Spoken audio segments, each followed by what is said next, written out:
Welcome back, gorgeous humans, for another episode of the Shadow Priestess Embodied podcast. I'm your host, Kaylin Rakowski, and thank you for tuning in today. So let's just get right into it. You guys know that I'm always contemplating and just feeling into what we are experiencing collectively. And over the last year and a half, I transitioned to working 100% solely for myself, which has been an initiation in itself on top of, the many other beautiful death and rebirth cycles that life has kind of been throwing me. But something that has really been illuminated for me in the field is this deep wound or block that I see so many entrepreneurs or solopreneurs really grappling with. And it's this need to prove that they are worthy and that they're valuable. Okay. How many of you can relate to this if you have your own business, even if you're an employee where you feel like, as a feminine essence being, or you know what, fuck, this probably applies to everybody, that you have this deep need or desire to prove yourself, to prove that you're worthy of being there, to prove that you're valuable, to prove that, that you're good enough, that your work has abstinence. And I think that this whole deep need for trying to prove ourselves is what actually keeps us from stepping into, greater levels of impact and service and visibility. Because the way that I see it, or the way that I'm feeling it in the field, is that, like, this whole energy of trying to prove yourself is almost like a rebellious teenager energy, right? Where you're not even connected to your heart, to your deep service, to your mission, because you're so busy in this energy of proving and convincing. And, before we go even deeper into this, I think what we really need to talk about first is value. Okay. So many of us are wanting to add value to the collective, add value to our clients' lives, add value to our work environments. But we first have to really come back to what value truly is. And the way that I really see value is that value really is all about perception, right? And if we want to even take it a layer deeper, we could say that value is really deeply connected to identity, who somebody believes themselves to be, who somebody sees themselves as, or even who they are desiring to become. Your current identity is going to tell you a lot about what value looks like, means, or represents in your own life, right? So when we talk about value, what we first have to understand is that value is really subjective. It's really relational. It's really contingent on who somebody is on an individual level, on an identity level. So let me just give like an example of this. My partner loves golf. Okay. That's something that he's very passionate about, that he spends his free time doing, that brings him a lot of joy, right? He sees himself as a golfer. So to him, to go spend $500 or $600 on a single golf club makes sense. And he values having the best of the best equipment when he's out on the course. Okay. Now, me, I don't really see myself as a golfer. I'm not passionate about golfing. I don't care. So for me to go spend $600 on a golf club, to me seems insane. And I'm like, I would never do that. But it's not because the golf club itself isn't valuable, but it doesn't speak to my current identity and what is important to me and what I deeply value to experience or to become. Okay. So, do you kind of see the thread that I'm pulling here? So when we're really talking about this deep wound to provide value, or where we're get stuck in this kind of like loop where we're trying to prove that we're valuable, or to prove that we're worthy, or to prove that we're enough, we first have to be very aware and conscious that we are presenting our medicine, we're presenting our offerings, we're presenting our gifts, our genius to an environment, in a relationship with people whose values align. Okay. I want you to really think about that and feel into the difference. Because if, like for me, for example, if I am talking about deep feminine embodiment, and I'm talking about healing trauma and some of these esoteric principles to a man, or maybe to someone who's, very into their religion, maybe they're like a Catholic or something like that, they are not going to value the unique set of codes and medicine that I'm bringing to this planet. But someone here who's tuned in and listening to this episode, I would say that our values align, and you already see the beauty, you see the benefit, you see the value in what I am offering and gifting to the world. So for you to sit here and tune into this episode and listen to my words, you're like, absolutely, fuck yes, because it's in alignment with what you value, who you see yourself excuse me, on an identity level. Okay. So when we really look at value, we first want to make sure that our values, or the value that we're bringing, align with somebody else's values. Okay. Our value, our work, our gifts, our medicine is in alignment with what somebody is deeply desiring to experience in their lives. And the reason why this part is so, so, so important, and I'm going to keep like beating it on the head in this episode, is that if you are, putting out an offer, for example, to an audience, to a group of people that don't already value who you're being or what you're doing in the world, it's gonna feel like you're speaking to fucking deaf people, you know? And this is when you get into this energy of convincing, improving, where you'll talk all day long about, all your certifications, all your accolades, your work, the transformation that it provides, and the people in the room just don't get it, right? The values don't align. There isn't any type of frequency alignment.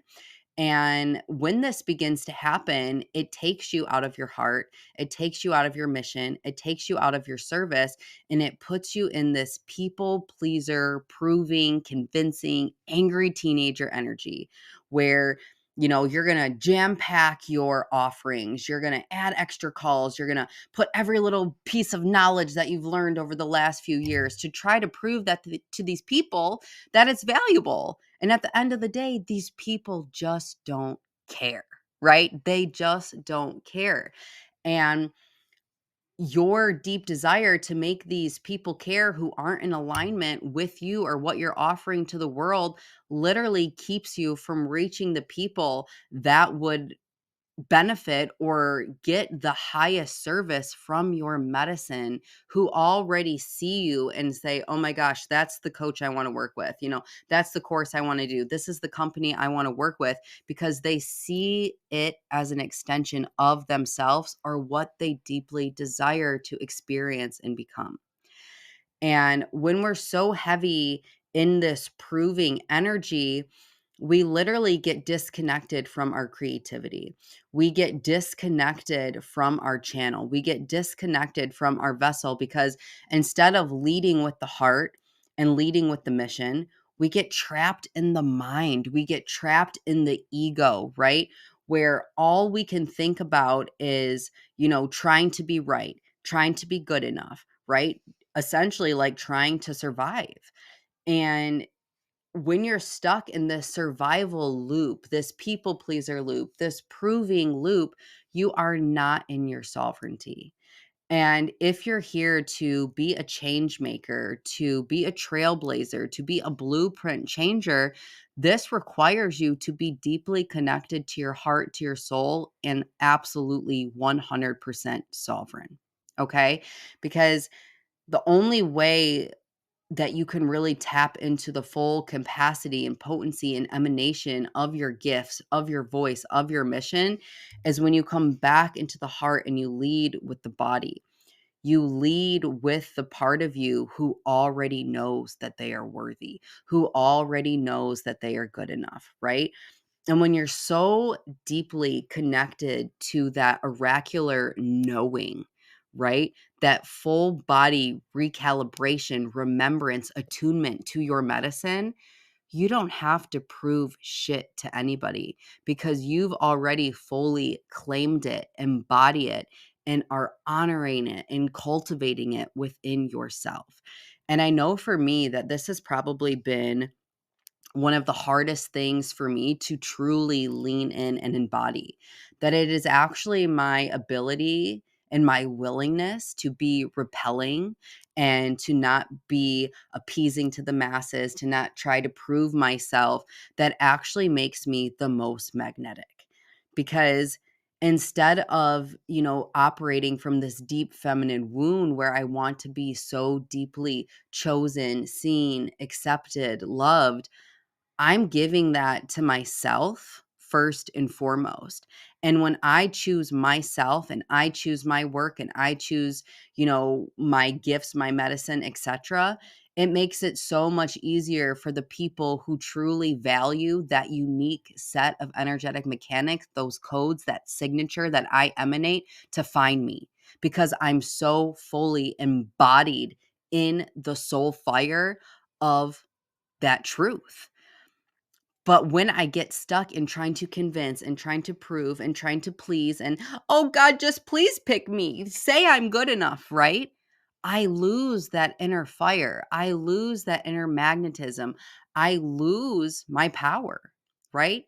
Because the minute that you get into this proving and convincing energy, you literally start to wobble in your power, right? And if you are here to work with powerful, incredible leaders, they're going to feel the wobble in the field. There isn't going to be that resonance that my medicine, that my gifts, that my power is safe with you because you can't even hold your own. Ooh, yeah, that one hurt a little bit for me. I kept wanting to attract a certain type of client and to work with people who are deep in devotion and deeply devoted to their unique set of mechanics. But I was so busy trying to prove and convince everybody that mine was good enough, right? It didn't feel safe to be in my field because I wasn't holding my power. This part is so, so, so important, you guys, because if you're grappling with self doubt, if you're in the people pleaser, if you're in the proving, the convincing, you are literally dropping your power. And if you're dropping your power, why the fuck would somebody want to work and be mentored under somebody who can't even hold their own fire, who can't even hold the full capacity and range of their own medicine and their own gifts and their own vision and their own voice and their own truth? Right? It wouldn't feel safe. So the more that you can attune yourself that it is safe to 100% be yourself and to emanate those soul codes and to bring your uniqueness and to bring your offerings to the world, you actually create the capacity and level of safety for the types of clients to come in and to be held in your spaces, right? If you want someone to deeply value what you're doing in the world and to feel that it's worthy or that it's good enough, first, it starts with you fully owning and calibrating and just honoring and having such deep reverence for yourself and your mission, for having such deep reverence for the service that you're providing to the collective. Would you want to work with somebody who didn't already see themselves as powerful? Would you want to work with someone who's like, "Oh yeah, I'm going to offer you, this modality, but I don't even use it in my life." Right? There isn't an energetic buy-in for the people when you don't first fully embody the codes within yourself. So if you're so deeply wanting to prove that you're valuable and to prove that you're worthy and to prove that you're good enough, why don't you first take a step back and check in with yourself and ask yourself, do I deeply value myself? Do I deeply value this new offer? Do I deeply value and find worth in this program that I'm launching, in this Instagram post that I'm posting, right? Because you have to understand that everything is energy, right? There is a frequency to everything. And even if consciously you're putting out something and you think it looks pretty and you dotted all the I's and you crossed all the T's, if the underlying frequency that's backing that is self doubt, is anxiety, is worry, is this energy of, oh my God, is it good enough? Are people going to like it? Trust me that that is going to be felt and emanated through the field. When people come to your page, when people, look at your offer, they're going to feel it, right? It's like the invisible words or vibe behind the logical context. Okay. And this is why, you can see somebody like regurgitate the same information. Hello, social media. That's what most of the people on there are doing, just copying what she said, she said, she said, she said. And there's a reason why you'll look at it and you'll read it on one person's page and be like, eh, and then you'll see it 2 days later on somebody else's, and it activates something deep within the field because that person was speaking from an embodied wisdom. That person was speaking from truth. And there is literally nothing more potent or powerful on this planet than soul truth. So even if you're doing the things and putting all the bells and whistles and cherry on tops on whatever you're offering, the value starts with your own embodiment, right? I'm going to tie this in a beautiful bow. As you literally step into the identity of the embodied wisdom of the living answer to what you are offering to people, it is so much easier for them to look at what you're offering and see the value in it. Right? Because again, when we're talking about value, we're talking about perception, we're talking about identity, we're talking about who somebody sees themselves as or what they desire to experience.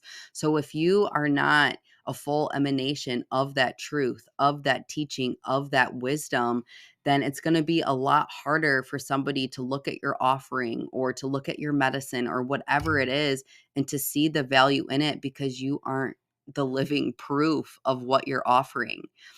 And whenever I start working with people, I'm always like, you are your first client. And I firmly believe that you are your first client. Like you are your biggest testimonial.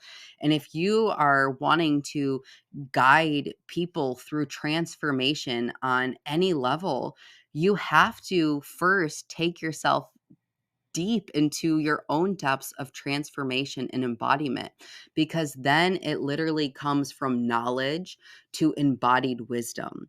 That's the difference in regurgitating a bunch of information and telling people a bunch of things and being the living prayer to it.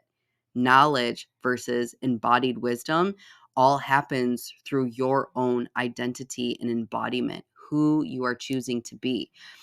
And that's why when you get to this place where you are the living prayer to what you are offering to people, when you are the embodied wisdom, the literal like emanation of this frequency, people won't even have to read your fucking sales page. They won't even have to know how many calls, how many, they don't give a fuck about that.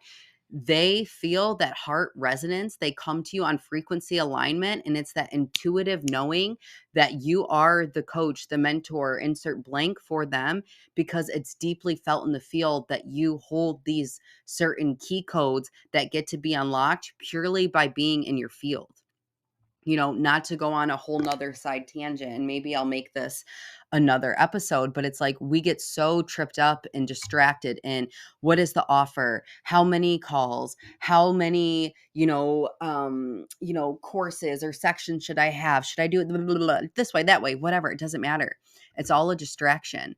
Really, what people are investing in isn't about your offer. It isn't about how many calls. It isn't about the information. Truly, what people are investing in is an access to you and your codes. And then the offer, or, the session, whatever it is just the vehicle and what they get to access those unique set of codes and information, right? It's not about the thing, it's about you. When you are here to really initiate and, you know, activate the leaders and the change makers and the people who are here to do just epic, amazing things on this planet, they aren't investing in your knowledge or your course that you kirks through the mind. They're investing in you, in your vessel, in your oracular channel, and this wisdom and these different key codes and things that get to be unlocked simply from being connected to you and in your field. But that first takes you becoming the living answer to the prayer. This first takes you fully calibrating, owning, seeing, and just attuning and having deep reverence for what you are offering. It comes from you literally valuing it and knowing that it's worthy without being in this energy of convincing and proving, where you are simply just being and providing.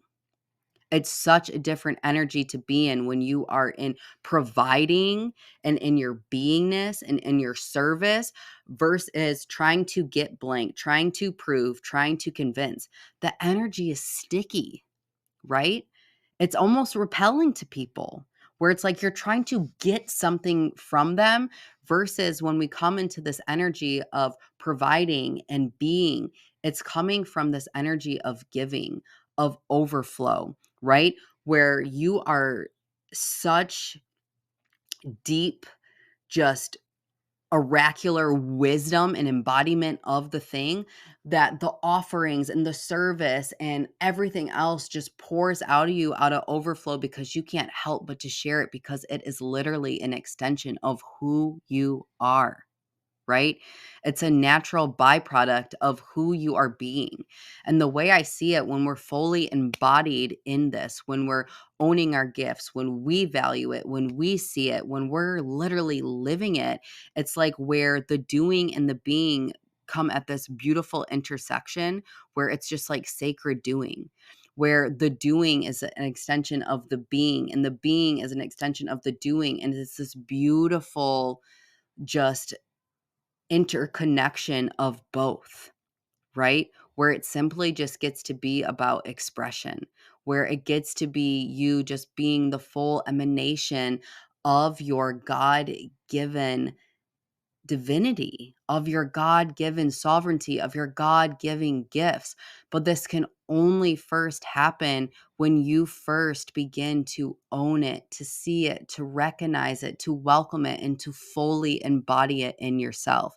Because I promise you, babe, when you get to the point where you are just living in it, it is so much easier to be magnetic and to pull in the people, the audiences, the relationships, the experiences who are deeply going to value it and already align with the most epic, amazing value, medicine, and gifts that you're bringing to this planet.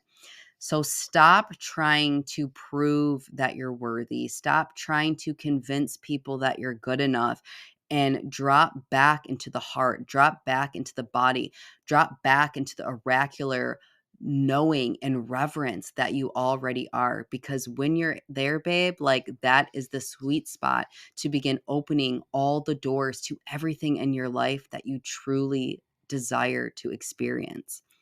The magic key has always been you. So stop focusing all your attention outward into trying to get this external validation or approval, and get deeply embodied in the felt sense that you already are.